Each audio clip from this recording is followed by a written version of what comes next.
Greetings MechWarriors, it's Stuart Strategos level 3 back for another MekHQ for campaign operations videos. We're using MekHQ to track a pen, paper and dice campaign for campaign operations, not to play using MegaMech. So this is for a tabletop game. And so we're going to go for step one. So our first video was all about just putting settings and making sure the settings were all correct to make sure that all of this work. Step two is going to be simply to choose our MechWarriors. Now we're going to go for a small mercenary group with just 4 mechs and 4 people and supporting crew. And I'm going to show you today, just in this video, how to get your started with the personnel. So one thing to do before we get started is to make sure you've got this GM mode toggled on. We're going to keep that on basically all the time for what we're doing. We're going to go over to the personnel view here, and there are 2 ways you can add personnel. We can add them in bulk or add them one at a time. If you go to bulk hire personnel, you can just click MechWarrior and say have 4 MechWarriors and just click hire. And it will just suddenly populate with 4 MechWarriors. We're going to do it slightly differently. We're going to go to Marketplace, Hire, and we're going to click on MechWarrior at the top. And now we get some different options here. Now, if you want to do this completely randomly, you can just click Hire, or you can, if you don't particularly like it, you could click Regenerate. It's up to you and your GM to decide how you choose your initial personnel. Whatever you choose here, it doesn't matter really. You can edit them afterwards. So for instance, if you and your GM decide you're going to have 1 veteran and 3 regular MechWarriors in your lance, then you can do that. But this system is going to use a randomized system to create each MechWarrior. And just to show you the randomized system, if I go to, so I'm going to close that now. I'm just going to go to the campaign settings here. And I'll show you on here where that is. So if I go to personnel, not personnel, personnel, no, it's experience. Here we go.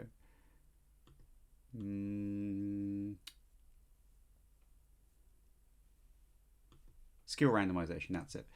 You've got a simple 2d6 system. Between 2 and 12 gets you green, regular, veteran or elite. And then you roll randomly to see whether or not they have extra skills, etc. So this is the way MekHQ does it, which this bit here is exactly the same way in which Total Warfare does it. And then you roll, the software rolls to see what skills they have. So we're just going to add 4 MechWarriors. So I'm going to go to Marketplace, Hire MechWarrior. So hire 1, 2, 3, 4. So in the rules we're using, there's no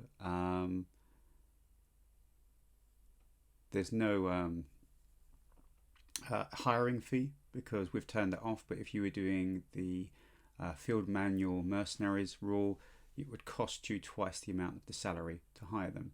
But here we've just got the actual salary here, and we've rolled a bit randomly here this time. We've got a 4-5, we've got a 4-5, and then we've got someone who's a 6-7. Although they say they're ultra green, I think they're still technically green, and someone who's a 5-6. So a real mixture there of different skills. Again, if I wasn't happy with that and I said, okay, I want my I don't want an ultra green personnel here.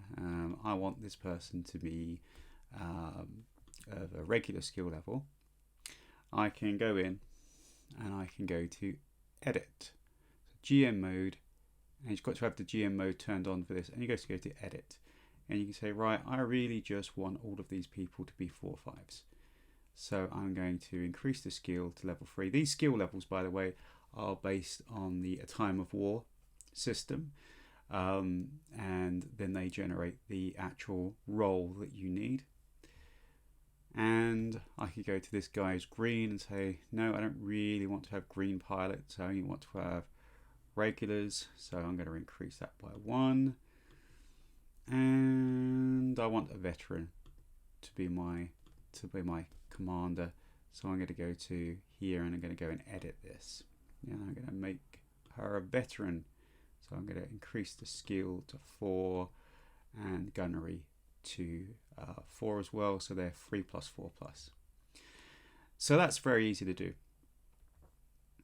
Now, you can see other skills have been generated like small arms, but because you want to have a commander, and if you go and look in the campaign operations rules, which as I said before, we're assuming that you've got a copy of campaign operations, PDF or hard copy, and that you've read through that, and you know that you can generate for each officer, you can generate a tactics, a strategy, a leadership, and a negotiation skill just by doing 1d6 plus 0, or for regular plus 1 if you are veteran, plus 2 if you're elite, and so on. And we're going to select for tactics that say, for instance, this person's rolled a 3, which is going to be what they use for initiative. So you can add initiative scores for tactics, strategy score, which is more large-scale battlefield movements and tactics, and not tactics, but large-scale movements.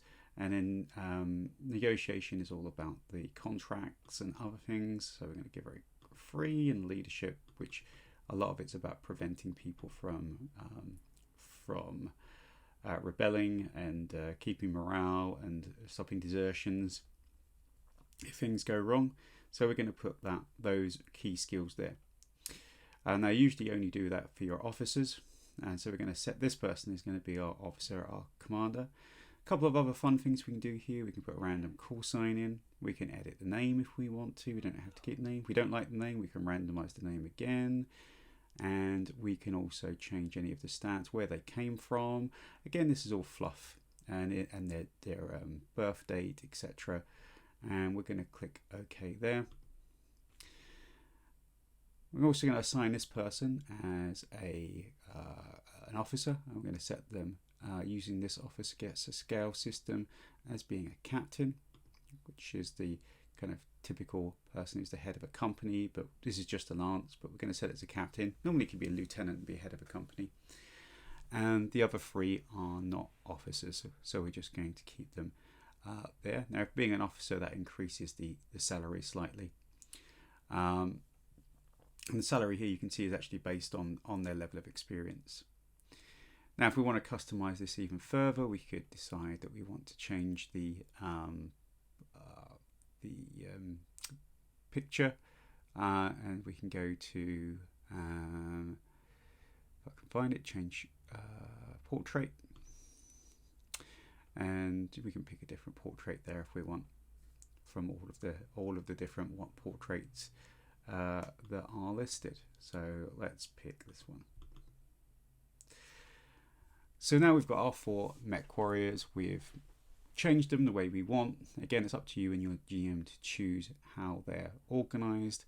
And we've assigned one as a officer, because under the campaign up rule, you should have 1 officer per lance, and one of those should be designated as a commander. So this is our company commander, which is done by the person that has the highest rank.